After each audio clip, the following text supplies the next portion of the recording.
Grandma and Grandpa were watching a healing service on TV. The evangelist called to all who wanted to be healed to go to their TV set, place one hand on the TV and the other hand on the body part where they wanted to be healed.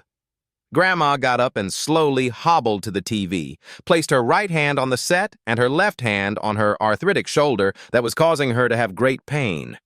Then Grandpa got up, went to the TV, placed his right hand on the set and his left hand on his crotch. Grandma scowled at him and said, "I guess you just don't get it." The purpose of doing this is to heal the sick, not to raise the dead. A man gets pulled over for speeding. As the officer approaches, the man blurts out, "Officer, can I step out of the car?" The cop nods. Once outside, the officer asks, "All right, care to explain why you were speeding?"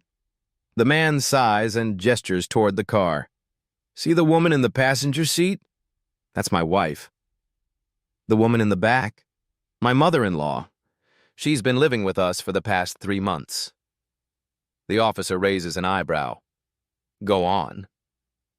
"This morning they had a huge fight. My mother-in-law said she was done with us and insisted I take her home. I'm just trying to get her there before they make up. Because if they do, she'll come back with us." The officer pauses, then bursts out laughing. "Get back in your car. I'm giving you a police escort, lights and sirens included, so she gets home safely." The girlfriend and I had a blazing row. Then she stormed off, jumped in the car, sped away, and ended up wrapping it round a lamppost and killing herself. I was so upset I went to a medium as I wanted to apologize for my harsh words. For half an hour, we sat there in silence, watching the Ouija board. All of a sudden, the medium stands up and says, "That'll be $500, please." "But nothing's happened," I replied. "She's still not talking to you," said the medium. 3 bulls heard the farmer was bringing another bull onto the farm. First bull: "I've been here 5 years. I'm not giving this new bull any of my 100 cows. Second bull: "I've been here 3 years and have earned my right to 50 cows. I'm keeping all of my cows. Third bull: "I've only been here a year and so far, you guys have only let me have 10 cows.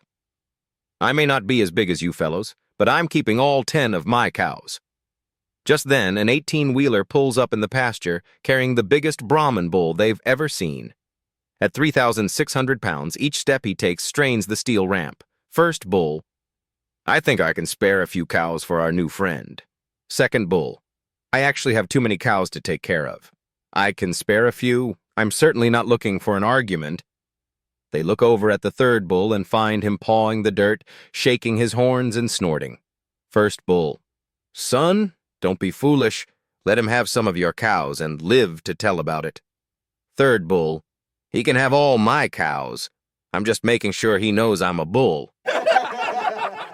A farmer is giving his blonde wife last-minute instructions before heading to town to do chores. "That fellow from the university will be along this afternoon to inseminate one of the cows. I've hung a nail by the right stall so you'll know which one I want him to impregnate." Satisfied that his blonde wife understood the instructions, the farmer leaves for town. That afternoon, the inseminator arrives, and the wife dutifully takes him out to the barn and directly to the stall with the nail. "This is the cow right here," she tells him. "What's the nail for?" the guy asks. Replies the wife, "I guess it's to hang up your pants."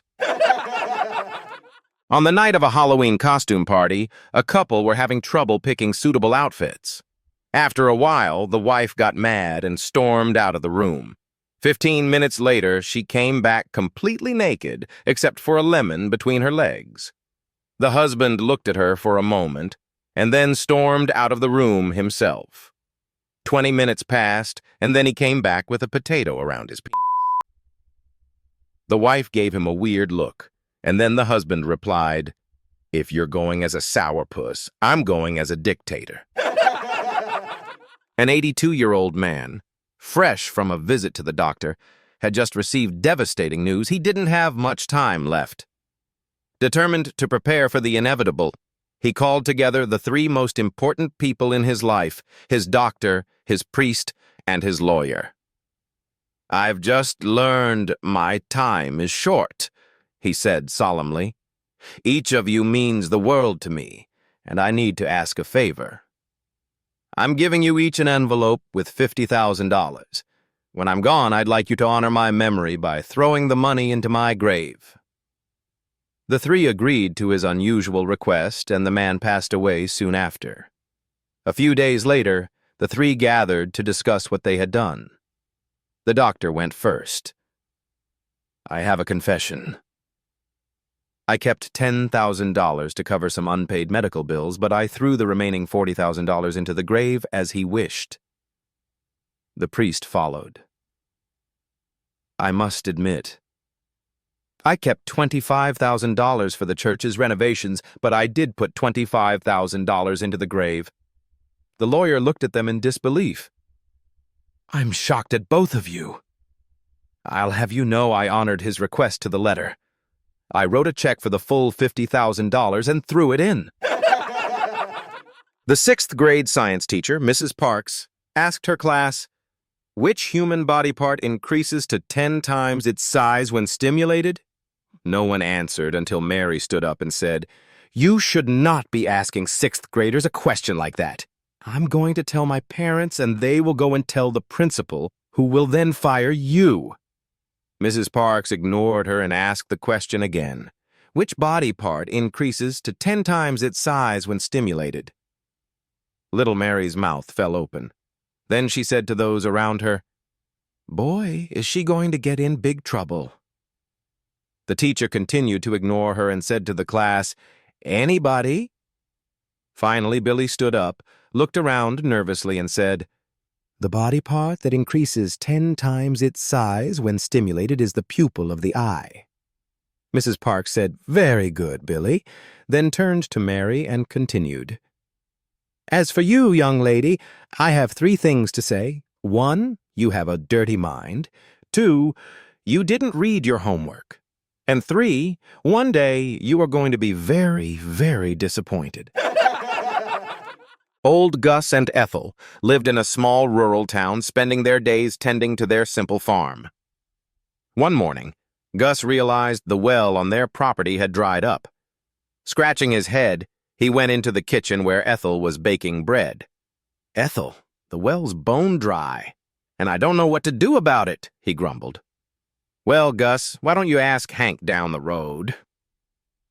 "He's a retired engineer. He'll know what to do," Ethel replied. Taking her advice, Gus strolled over to Hank's house. "Hank," he said, "the well's dry and I'm out of ideas." "Can you help?" Hank thought for a moment and said, "Sure thing, Gus. You're going to need 2 large barrels and a good old water pump. Place 1 barrel inside the well and the other at the edge. Attach the pump in between them. When you start the pump, it'll suck out whatever's left deep down and fill the barrels." Gus nodded, thanked him, and hurried to town for the supplies. He spent the afternoon setting up the barrels, the pump, and the whole rig. Just as Gus was about to fire up the pump, Ethel walked out, holding a fresh pie she'd baked. She leaned over to inspect the setup, and without warning, the pump kicked in with a sudden loud clunk. Startled, Ethel dropped the pie right into the well. "Oh, no!" Gus shouted, watching in disbelief as the pie tumbled down, splattering everywhere. Ethel stood up, hands on her hips, and said, "Well, Gus, looks like we won't be having pie for dinner, but at least the well's full again." Gus scratched his head, looking at the mess. "Guess I won't be telling Hank how this worked out." Ethel chuckled, wiping her hands. "Well, it's not every day you refill a well with pie and pride." A man nervously entered the women's lingerie department and cautiously approached the saleswoman behind the counter. "I'd like to buy a bra for my wife," he said, clearly out of his element. The saleswoman smiled and asked, "What type of bra are you looking for?" "Type?" the man responded, bewildered. "There's more than one type?" "Oh, yes," she said, gesturing toward an entire wall of bras in every imaginable color, style, and fabric. But despite all of this, there are really just 3 basic types. The man, now more confused, asked, "Just 3? What are they?" With a grin, she explained, "There's the Catholic type, the Salvation Army type, and the Baptist type." "So which one do you need?" What's the difference?" the man asked, thoroughly puzzled. "Well," she said, "the Catholic type supports the masses, the Salvation Army type lifts the fallen, and the Baptist type makes mountains out of molehills."